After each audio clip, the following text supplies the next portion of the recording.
Hi, it's me, Andrea, and very welcome to my very first studio note. So I'm here just to give you a little short introduction. So what is it I would love to share with you in my studio notes? And in general, I would love to share everything, just everything about my creative process with you. So my tools and techniques, but especially my thoughts behind and insights I gain. So because I'm creating abstract intuitive art, so the focus for me is more and more about reflecting of my art. So it's a dance between creating and reflecting and finding symbols and meanings in my art. So it's a process of evolving and becoming my art itself, so finding this artistic voice within me and expressing it. And so yeah, I think it might be interesting and beautiful for you to see how these dance and this reflection and creating of art can be combined. So that means I just basically show you, as I told you, everything. So I'm just looking around what I have here. Especially important is my sketchbook work currently, so free sketchbook work. And that I also work on canvas boards or wooden boards. So this is one, for example, I just finished, and this is another one earlier this year. So yeah, another one.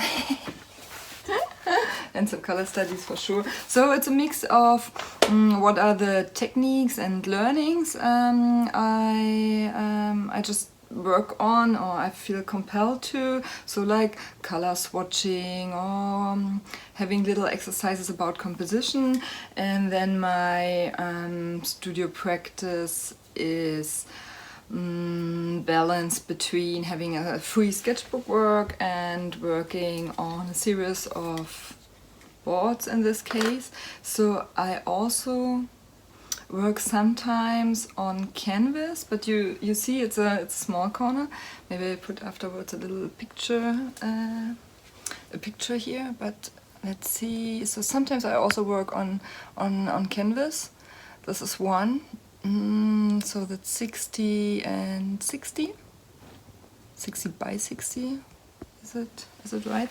And yeah, so this is basically my studio practice every day, more or less. And yeah, this is where you get some insights. And I think I found a really smart way to share it. Actually, it's just an idea. Let's see if it will work. So what I'm doing currently is after every art session, I have a little reflection session with my camera on the artwork, and then I'm reflecting on what have I done and how I felt and what were my feelings and thoughts around it, and let's see if some insights came up. So quite after the session I'm doing these little reviews and reflections, and they are quite raw actually, and so I just decided to pick one or two over the week I did, and I will send them as studio notes, and most probably will combine them with 2 or 3 other little videos. For example, I might introduce myself as an artist, or I would introduce a special exercise or technique I'm integrating into my art process. So something like this. I probably will find a special theme around one studio note. So that leads perfectly to to our first studio note content, my content, because this one is focused on sketchbook work. So actually I gave myself a little break from social media and any online course, any membership, so a little bit of digital detox. And what came up were in the first week of this digital detox that I crave to work freely on my sketchbook, and I found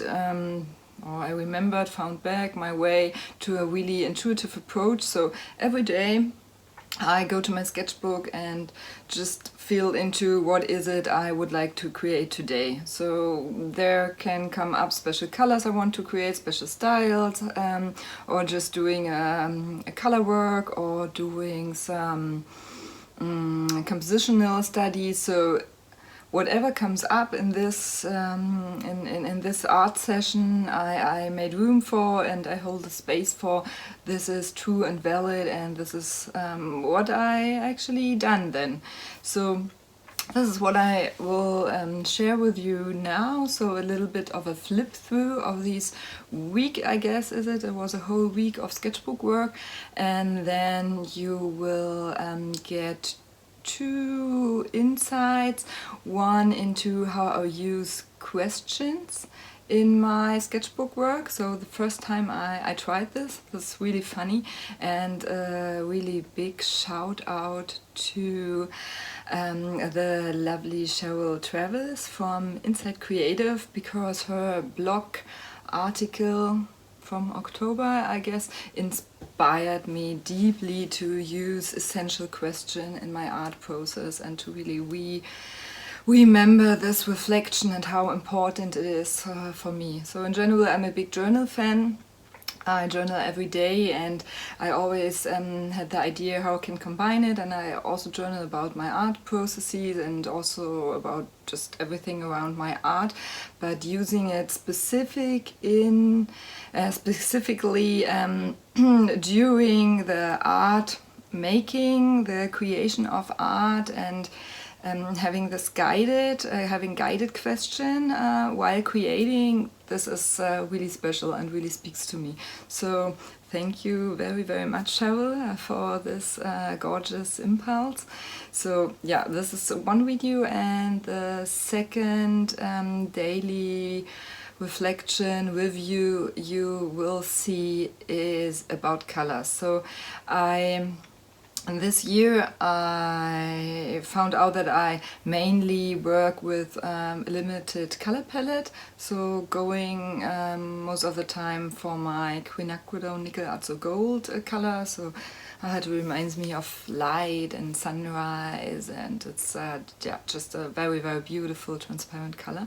And on the other hand, I love the phthalo blue, the screen shade blue color, and yeah, I use it a lot in different shades with black and white and tints, and so I mixed a lot.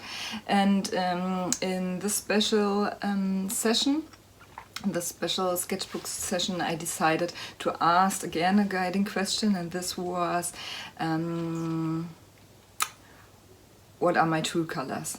So really bringing it down to what are my true colors. And yeah, let's see. So let's have a watch how this unfolds in the sketchbook session. And I really enjoyed both sessions very much, and they gave me a lot of insights into my unique way of creating art, and just a little bit of a next step where my art practice can evolve more around. So yeah, let's have fun, and I wish you an inspiring time, and I'm very much looking forward to see you next time again. Bye bye.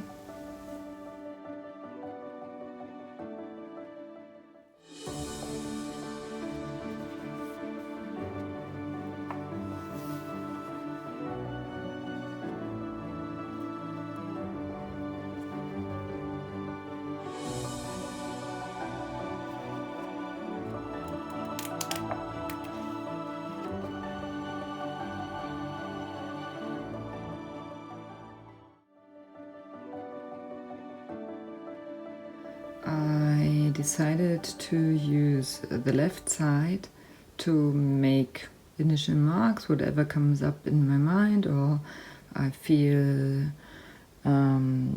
I just feel it, which tool or color or mark making I want to explore, I do on the left side, and then, which is currently covered up, I immediately decide, okay, and ask the questions, okay, what would be the even freer and bolder expression of this mark or brush stroke on technique, and then I use it on the right side. So super exciting. This is how left looks, and this is how the right side looks. And it's fascinating because for me, it felt even bolder and more dynamic, and somehow also more integrated as well. So whereas the left part, it's like these are little trials. So trying to be a little brave here and trying to make a mark here, and with this learning and reassessing and asking the right question, or setting another intention to go bigger and bolder and freer, it's so interesting how the right side is evolving and translated, and sure, it's a bigger mark and it's just more splatters than just trying it here a little bit. And so it's a mix of learning from one part, from the first try to another, but also setting another intention. And I really would love to play with this, to have these dialogue of both. And it's for me like my current self is communicating with my future self, with my braver, more confident, bolder artistic self. And this is so exciting to see, and actually I can't wait to see how it develops and how I myself develop, because I think practicing these questions and doing this exercise for maybe some weeks, 30 days, a 30-day challenge, I can imagine that this was really training my brain to be braver, 1%, a little bit braver. What would braver mean in just these little parts? So to also learn not to just, oh my god, brave means I have super huge, also scary goals and intention I set, but how does braver, more curious, more free just translate into an art practice? So super excited here. Wow, super cool. Yeah. Okay, bye bye.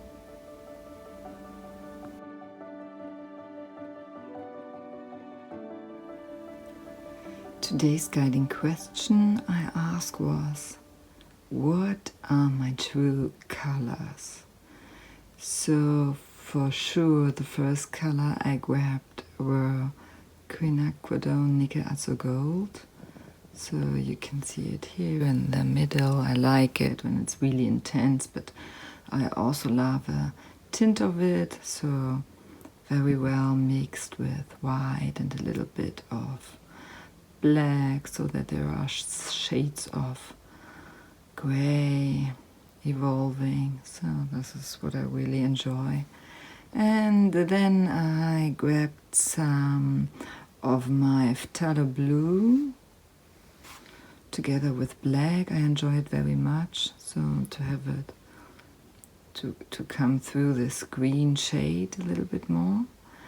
And yeah, for sure, red never never disappoints. And this is a pyro red, so a very strong and vibrant one. And here I started to mix it a little bit with white and then with black and come up with some warm grays. And this area are all the blues done with phthalo blue and white. And so yeah, it develops, and I played and added a little bit of this kind of indigo blue because I love this intense blue shade it creates. So I very, very much enjoyed this free session of just playing with different colors, playing with different consistencies, and yeah, this was also quite a surprise. These gray, soft pink, pale pink shades I created. And yeah, afterwards I added some red with my China marker, playing with black to contrast it. This is also a combination I really love.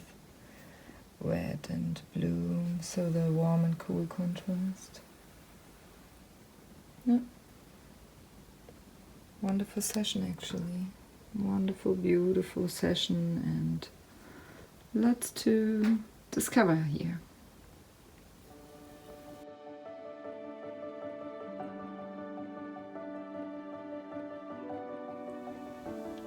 I'm a mixed media artist, abstract mixed media artist, and I'm quite a beginner.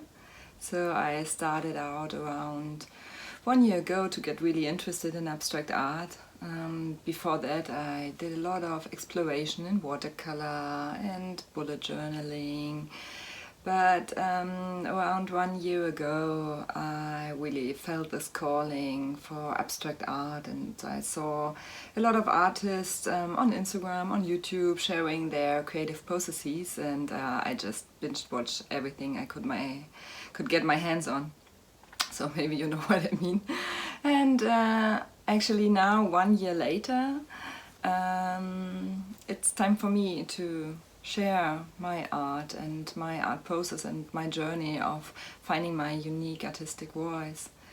Because this year, in the beginning of this year, I made the decision of getting all in.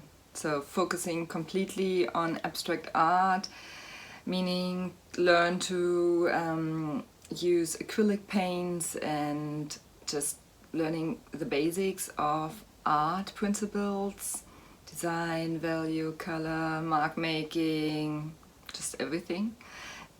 I joined memberships, I took so many different online art courses. I just immersed myself completely daily into art making. So making art, learning about art, listening. So my whole life is obsessed with abstract art, and that's